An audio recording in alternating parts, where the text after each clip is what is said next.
Hello students, welcome to my YouTube channel Lab Tech Guide. अगर आप इस channel पे नए हैं तो जल्द से जल्द चैनल को सब्सक्राइब कीजिए और साथ में बेल आइकन को भी प्रेस कीजिए ताकि नई वीडियोस की नोटिफिकेशंस आप तक सबसे पहले पहुंचे। तो आज का लेक्चर हम शुरू करते हैं प्लाज्मा के बारे में। प्लाज्मा क्या होता है, ठीक है। प्लाज्मा के बारे में अब हम आज सारा कुछ जानेंगे इस वीडियो लेक्चर में।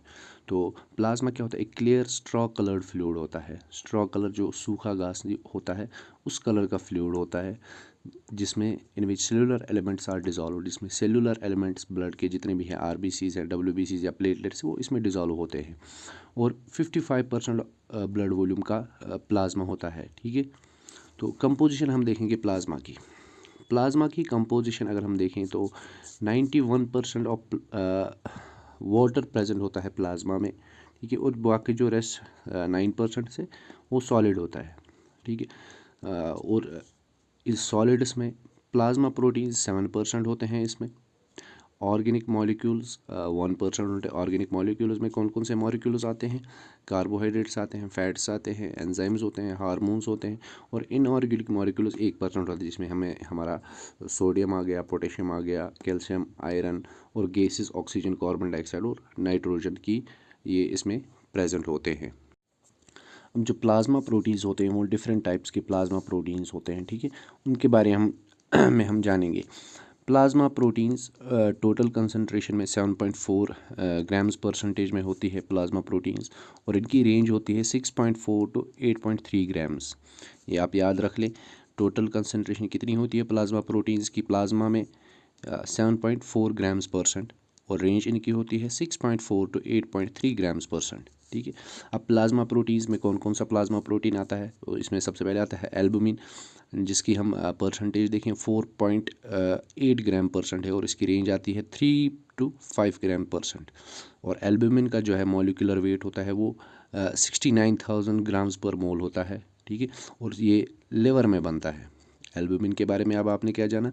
ये इसकी परसेंटेज होती है 4.8 ग्राम्स परसेंट, रेंज होती है 3 to 5 grams percent, molecular weight इसका होता है 69,000 ग्राम्स पर मोल, और ये लिवर में बनता है। अब हम देखेंगे ग्लोबुलिन की परसेंटेज जो होती है वो 2.3 ग्राम्स परसेंट होती है, और इसकी रेंज 2 टू 3 ग्राम्स परसेंट होती है। मॉलिक्यूलर वेट इसका 15,000 से 90,000 ग्राम्स पर मोल वेरी करता है। तो अब जो ग्लोबुलिन्स होते हैं इसके बहुत सारे टाइप्स हैं। इसके टाइप्स क्या क्या हैं? Alpha 1, alpha 2, beta 1, beta 2 and gamma globulins. ये जो अल्फ़ा और बीटा ग्लोबुलिन्स होते हैं ये लिवर में बनते हैं, स्प्लीन में बनते हैं और बोन मैरो में बनते हैं, ठीक है। जो अल्फ़ा और बीटा ग्लोबुलिन्स होते हैं वो लिवर, स्प्लीन और बोन मैरो में बनते हैं। और जो गामा ग्लोबुलिन्स होते हैं ये बी लिम्फोसाइट्स से बनते हैं। इनकी प्रोडक्शन बी लिम्फोसाइट्स से होती है। उसके बाद है फेब्रिनोजन की कंसंट्रेशन कितनी होती है? 0.3 ग्राम्स परसेंट प्लाज्मा लेवल में। प्लाज्मा में इसका 0.3 ग्राम्स परसेंट ये होता है, और इसका मॉलिक्यूलर वेट कितना होता है? 4 टू 6 लाख ग्राम्स पर मोल इसका मॉलिक्यूलर वेट होता है। ये लिवर में बनता है, और इसकी फंक्शन क्या होती है? ये एक क्लॉटिंग प्रोटीन एक्ट करता है। जो प्रोटीन्स क्लॉटिंग में हेल्प करते हैं ये वो एज क्लॉटिंग प्रोटीन एक्ट करता है। उसके बाद है प्रोथ्रोम्बिन की कंसंट्रेशन कितनी होती है? 40 मिलीग्राम्स। अभी हमने देखा ये 0.3 ग्राम्स परसेंट है, लेकिन यहाँ पे 40 मिलीग्राम्स परसेंट है। वो ग्राम्स में आता है और इसकी कंसंट्रेशन मिलीग्राम्स में आती है। 40 मिलीग्राम्स परसेंट। मॉलिक्यूलर वेट इसका 6,800 ग्राम्स पर मोल। ये भी लिवर में बनता है, ठीक है। और इसको बनाने में हेल्प करता है विटामिन के, ठीक है। विटामिन के प्रमोट करता है लिवर में किसकी ग्रोथ? प्रोथ्रोम्बिन की। अब हम पढ़ेंगे फंक्शंस ऑफ प्लाज्मा प्रोटीन्स के बारे में। प्लाज्मा प्रोटीन की पहली फंक्शन क्या है? Contributes in blood viscosity. इसका मतलब क्या हुआ कि ब्लड की जो विस्कोसिटी है वो बढ़ाने में प्लाज्मा प्रोटीन्स हेल्प करते हैं। हेल्प्स इन ब्लड कोगुलेशन, दूसरी इसकी फंक्शन है, ब्लड कोगुलेशन में हेल्प करता है। जैसा कि हमने अभी पढ़ा था फिब्रिनोजन के बारे में, ब्लड कोगुलेशन में ये हेल्प करता है। डिफेंस मैकेनिज्म और इम्यूनिटी बढ़ाने में भी इसके जो ग्लोबुलिन्स होते हैं वो हेल्प करते हैं। और एसिड बेस बैलेंस मेंटेन करते हैं, यानी कि बॉडी का पीएच मेंटेन करते हैं। ये ट्रांसपोर्ट फंक्शन इनकी है, यानी कि ये बहुत सारे वाइटामिन या एंटीबॉडीज़ या एंटीजेंस कैरी करते हैं, ठीक है। और रिजर्व प्रोटीन, और इसमें plasma proteins as reserve protein, क्योंकि इसमें बहुत सारे प्रोटीन्स मौजूद, ये एक रिजर्वेयर एक्ट करते हैं। अब हम देखेंगे कि प्लाज्मा प्रोटीन की लेवल्स में अगर कोई चेंज आए तो उन कंडीशंस को हम कैसे समझेंगे, उन कंडीशंस को क्या कहते हैं। 3 किस्म की वेरिएशंस आती हैं। देखिए, पहले तो फिजियोलॉजिकल वेरिएशंस आती हैं। जो इन्फेंट्स होते हैं, जो बच्चे होते हैं, उनमें ग्लोबुलिन की लेवल कम होती है, ठीक है। और जो ओल्ड एज पर्सनस होते हैं उनमें एल्बुमिन की लेवल कम होती है और ग्लोबुलिन की लेवल ज़्यादा होती है, ठीक है। जो फिजियोलॉजिकल कंडीशंस में होते हैं, इन्फेंट्स में ग्लोबुलिन की लेवल कम होती है, ओल्ड एज में ग्लोबुलिन की लेवल ज़्यादा होती है और एल्बुमिन की लेवल कम होती है। और प्रेगनेंसी के फर्स्ट और सेकंड ट्राइमेस्टर में, यानी कि फर्स्ट 6 मंथ्स में एल्बुमिन और ग्लोबुलिन डिक्रीज़ होता है और फिब्रिनोजन इंक्रीज़ होता है, ठीक है बच्चों। और उसके बाद टर्म है यहाँ पे हाइपोप्रोटीनीमिया। हाइपोप्रोटीनीमिया किस कंडीशन को कहते हैं हम? हाइपोप्रोटीनीमिया उस कंडीशन को कहते हैं जिसमें प्रोटीन की लेवल डिक्रीज़ हो जाए नॉर्मल रेंज से, ठीक है। इसके वजूहत क्या क्या हो सकते हैं?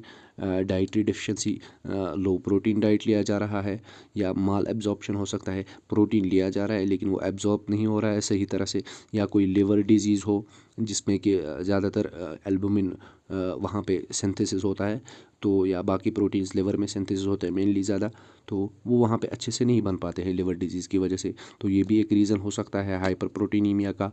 तो दूसरा रीनल डिजीज़ हो सकती हैं, क्योंकि किडनी के थ्रू भी बहुत सारे प्रोटीन्स हैं वो सिंथेसाइज होते हैं। या कॉन्जेनिटल हो सकती है, बाय बर्थ जेनेटिक डिसऑर्डर हो सकता है, उसकी वजह से हाइपोप्रोटीनीमिया, प्रोटीन की डिफिशिएंसी होती है। अब दूसरी टर्म है हाइपर प्रोटीनीमिया, यानी कि प्रोटीन की लेवल नॉर्मल रेंज से ज़्यादा होना। अब ये किन किन कंडीशंस में हो सकती है? पहली कंडीशन एक्यूट इन्फ्लेमेटरी कंडीशंस, जो इन्फ्लेमेटरी रिएक्शंस होती हैं बॉडी में, फॉर एग्जांपल उसमें सी रिएक्टिव प्रोटीन का प्रोड्यूस होना, ठीक है, सीआरपी, सी रिएक्टिव प्रोटीन का प्रोड्यूस होना, उसमें ज़्यादातर हाइपर प्रोटीनीमिया यानी कि प्रोटीन लेवल इंक्रीज हो जाती हैं। और दूसरी कंडीशन क्या है? एक्यूट टिश्यू डिस्ट्रक्शन, ठीक है, जो टिश्यू डिस्ट्रक्शन होती है, फॉर एग्जांपल मायोकार्डियल इन्फेक्शन में एमआई में होती है टिश्यू डिस्ट्रैक्शन, ये टिश्यू डिस्ट्रक्शन, तो उसमें ज़्यादातर प्रोटीन लेवल्स इंक्रीज़ हो जाती हैं। और तीसरा आता है मल्टीपल माइलोमा।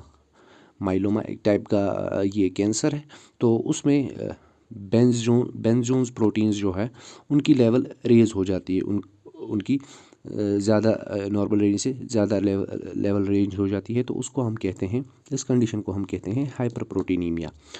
तो बच्चों, आज के लेक्चर में क्या जाना? प्लाज्मा के बारे में, प्लाज्मा की कंपोजिशन के बारे में हमने जाना, और प्लाज्मा प्रोटीन्स की फंक्शंस के बारे में जाना, और प्लाज्मा प्रोटीन्स की लेवल में अगर कोई अप डाउन हो जाए तो उन कंडीशंस को क्या कहते हैं और वो कंडीशंस किन चीज़ की वजह से होती है। तो आज के लिए इतना ही। तो आगे से और नए नए वीडियोस देखने के लिए जल्द से जल्द चैनल को सब्सक्राइब कीजिए।